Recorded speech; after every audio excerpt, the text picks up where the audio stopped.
இந்தாங்க, இதை வச்சுக்கிட்டு ஒரு 5000 ரூபாய் பணம் கொடுங்க. நீங்க எங்கம்மா இருக்கீங்க? நான் வெளியூர். எங்க ஹஸ்பண்ட ஹாஸ்பிட்டல்ல சேர்த்திருக்கேன். கொஞ்சம் பணம் வேணும். முன்ன பின்ன தெரியாதவங்க நகையை வச்சுக்கிறது இல்ல. யாராவது தெரிஞ்சவங்க இருந்தா அழைச்சிட்டு வாங்க, பாப்போம்.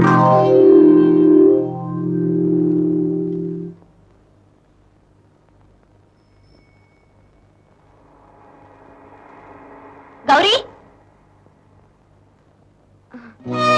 ஹலோ. நான் உங்களை சகோதரியா நினைக்கிறேன். ஆனா நீங்க என்ன அப்படி நினைக்கலன்னு நினைக்கும் போது ரொம்ப வேதனையா இருக்கு.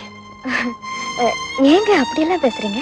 பின்ன என்னங்க, உங்களுக்கு ஒரு கஷ்டம்னா என்கிட்ட சொல்ல இல்லையா? அது வந்து நகை அடமானம் வைக்கிற அளவுக்கு அப்படி என்ன கஷ்டம் வந்துச்சு? கையில இருந்த பணம் ஹாஸ்பிட்டல் கட்டியாச்சு. அவர் இங்க வச்சு பாக்குறது சக்திக்கு மீறினதுன்னு மாமாவும் அத்தையும் நினைக்கிறாங்க. அவர் சொந்த கால நிக்கிற வரைக்கும் நான் இங்கேருந்து போறது இல்லைங்க. நகை நட்டு அடமானம் வச்சு எத்தனை நாளைக்கு தான் உங்க புருஷனை காப்பாத்த முடியும்? காப்பாத்த முடிஞ்ச வரைக்கும் காப்பாத்துறேன். அப்புறம் கடவுள் விட்ட வழி. இப்ப நீங்க கடவுளை நம்புறதை விட உங்க கையத்தான் நம்பணும்.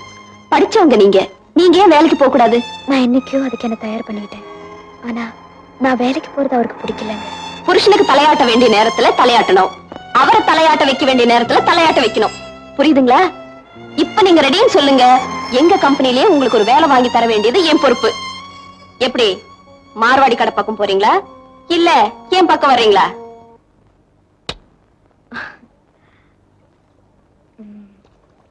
ஆயா, குழந்தை கொஞ்ச நேரத்துல தூங்கிடும். கரெக்டா 2 மணி நேரத்துக்கு அப்புறம் 2 ஸ்பூன் பால் பொடியை கலந்துட்டு கொடுத்துடு. நான் கரெக்டா 5 மணிக்கு வந்துடுறேன். ஐயா சாப்பிட்ட 1 மணி நேரத்துக்கு அப்புறம் இந்த மாத்திரை கொடுக்கணும். கரெக்டா 3 மணிக்கு இந்த மாத்திரை கொடுக்கணும். 2 தனித்தனியா வச்சிருக்கேன், பாத்துக்கோ. அப்புறம் குழந்தை அழுதாதான் பால் கொடுக்கணும், மறக்காத. 4:30 மணிக்கு பால் டிப்போல போய் 2 பாக்கெட் பால் வாங்கிட்டு வந்துடணும். என்னங்க, என்ன ஆசீர்வாதம் பண்ணுங்க. எங்க போற? என்னங்க இது அபசகுன மாதிரி? கேட்டதுக்கு பதில் சொல்லி. எங்க போற? வேலைக்கு. எந்த தைரியத்துல நீ இந்த முடிவுக்கு வந்த? நாம இருக்கிற இந்த சூழ்நிலையில நீங்க மறுக்க மாட்டீங்கன்னு தான் இப்ப சொல்றேன், நீ வேலைக்கு போக கூடாது. என்னங்க இது? நீங்க புரிஞ்சுதான் பேசுறீங்களா இல்ல புரியாம தான் பேசுறீங்களான்னு தெரியல. அடுத்த வேளை சாப்பாடே நமக்கு கேள்விக்குறியா இருக்கும் போது உங்க வைத்தியத்துக்கு நான் எங்க போவேன், யார்கிட்ட கையேந்தி நிப்பேன் சொல்லுங்க. ஓஹோ, என்ன காப்பாத்துறதுக்கு தான் நீ அவன் கைய நம்பி போறியா? அந்த நிலைமை உனக்கு வேணா. உன் கைய நம்பி வாழ வேண்டிய நிலைமை எனக்கு வர வேணாம். இந்தா, என்ன பாக்குற? அது நான் உழைச்சு சம்பாதிச்ச பணம்.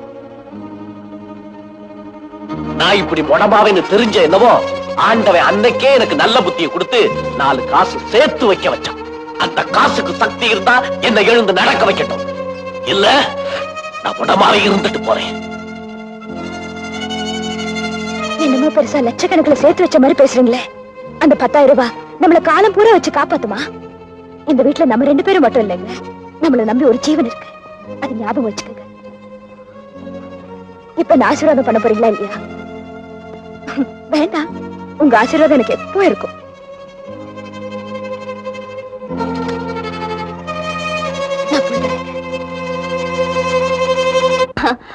வந்துட்டீங்களா? அப்பாயின்மெண்ட் ஆர்டர் வாங்கிட்டேன். எங்க வராம போயிடுவீங்களோ வந்துட்டேன். வாங்க. என்னங்க? என்ன? நான் டியூட்டிக்கு பண்ண வேண்டாமோன்னு நினைக்கிறேன். அவர் வேலைக்கு போக வேண்டாம்னு சொல்லியும் நான் எதிர்த்து பேசிட்டு வந்துட்டேன். என் மனசு என்னவோ மாதிரி இருக்குங்க. கௌரி, உங்க புருஷனை பத்தி உங்களுக்கு நல்லா தெரியும். அவர் எதையோ மனசுல வச்சுக்கிட்டு உங்களை வேலைக்கு போக வேண்டாம்னு சொல்றாரு. இதுக்கெல்லாம் யோசனை பண்ணா எப்படி? யாரோட கையை நம்பி வாழக்கூடாது, சொந்த கையை நம்பிதான் வாழணும்னு முடிவு பண்ணிட்டு இப்ப வேலையில சேர மாட்டேன்னு சொன்னா உங்க குடும்பத்தை நீங்க எப்படி காப்பாத்துவீங்க? இத பாருங்க, இது உங்க சொந்த விஷயம். இதுக்கு மேல நான் ஃபோர்ஸ் பண்ண விரும்பல. இல்லங்க, நான் டியூட்டில ஜாயின் ஆறேன்.